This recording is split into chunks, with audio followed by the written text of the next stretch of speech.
Good day, students. Today we will going to learn another math lesson, and that is the inverse proportion. When we say inverse, it means opposite or reverse. But in math, when we say inverse, it tells us that if one quantity increases, the other quantity will decrease. Actually, when we say inverse proportion, it's the opposite or the reverse of direct proportion. Yesterday, we discussed about direct proportion. And when we say direct proportion, when one quantity increases, the other quantity will also increase. And if one quantity will decrease, the other quantity also decreases. But in inverse proportion, if one quantity will increase, the other quantity will decrease. Now let us try some examples to explain further what is an inverse proportion. We have here, I have enough money for a vacation of 12 days.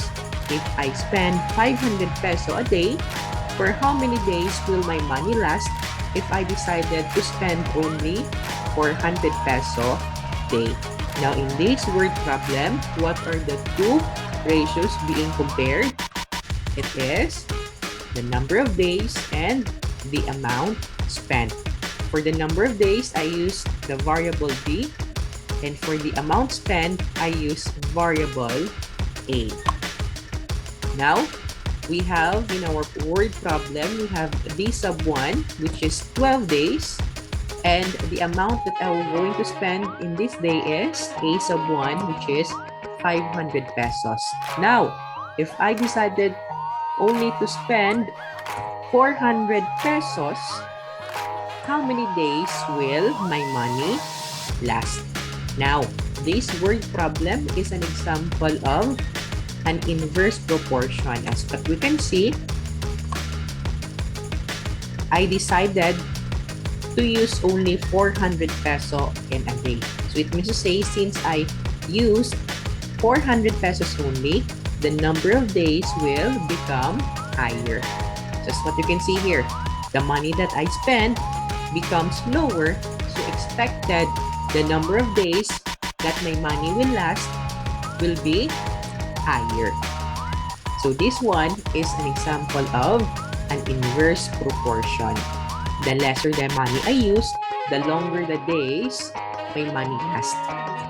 Now in this word problem, we will going to use the formula d sub 1 over d sub 2 is equal to a sub 2 over a sub 1.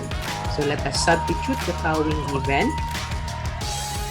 D sub 1, which is 12, and the d sub 2 is still unknown, so I just use the variable n.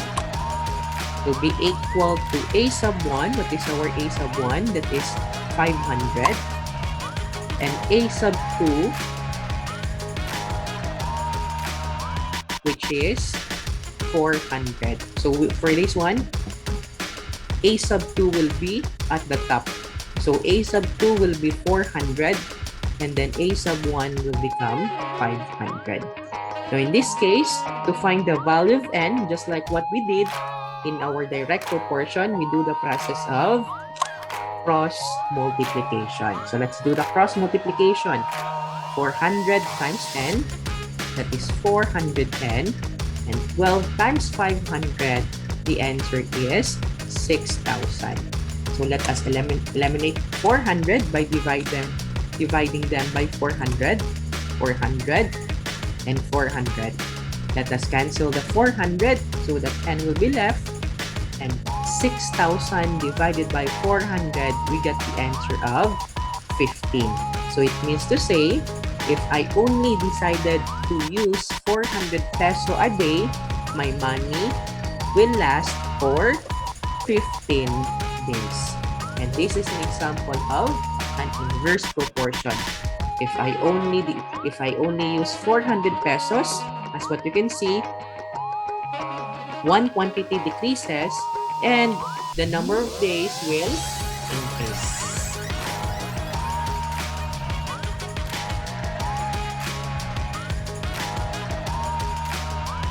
Now let's proceed to our next example. if a farmer can plow 3 hectares of land in 6 days, how long will 8 farmers do it?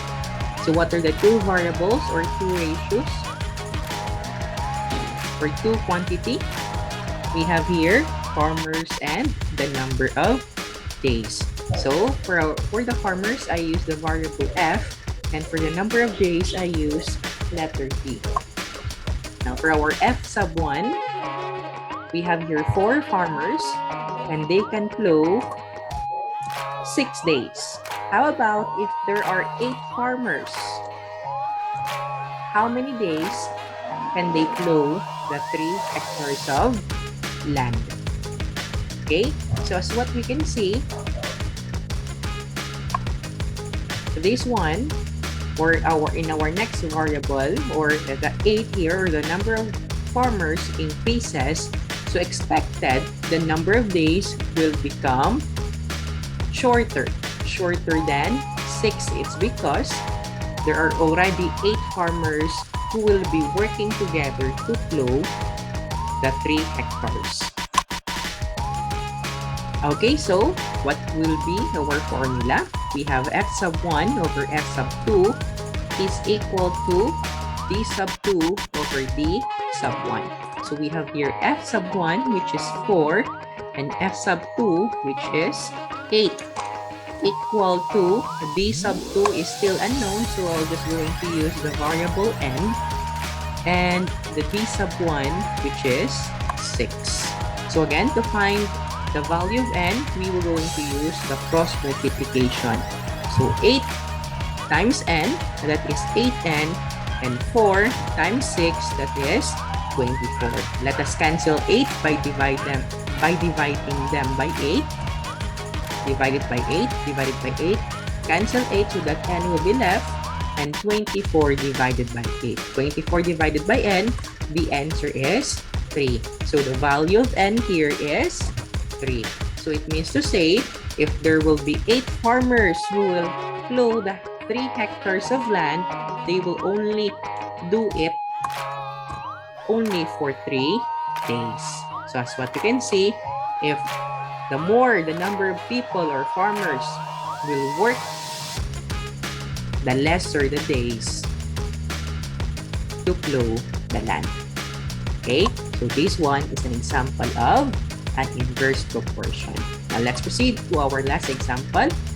4 equal pumps can fill a tank in 42 minutes.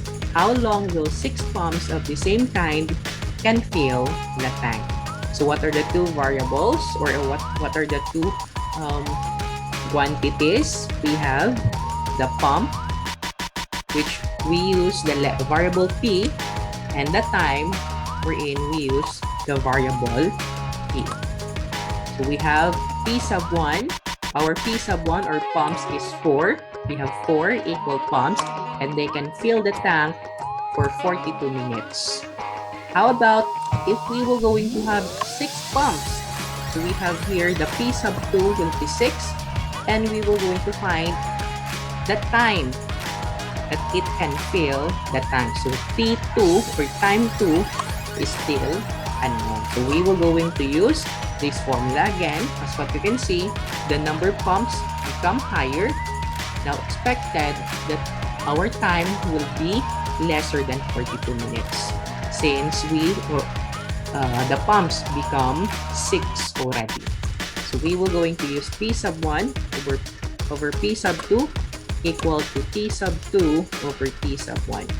So we have P sub 1, which is 4, over P sub 2, which is 6, equal to T sub 2. We still don't know what is our time 2, T sub 2, but we have our T sub 1, which is 42. So let us now do our cross multiplication. N times 6 is 6n, and 4 times 42, that is 168. Again, let us eliminate the 6 by dividing them by 6. So divided by 6, divided by 6, cancel 6 so that n will be left, and 168 divided by 6, the answer is n is equal to 28. So we have here, if there will be 6 pumps of the same kind, it can fill the tank for only 28 minutes. So again, when we say inverse proportion, it occurs when one value increases, the other value will decrease. If an increase in one variable causes a decrease in the other variable and vice versa. Now here are some situations wherein inverse proportion is applied. The greater the speed, the lesser the time you will reach a distance. The shorter the length, the longer the width of the rectangle. The bigger the worker, the lesser the number of days of working. So that is what we call inverse proportion. If one quantity will increase, the other quantity will decrease. So that's it for now. Thank you so much for listening, and see you in our next class.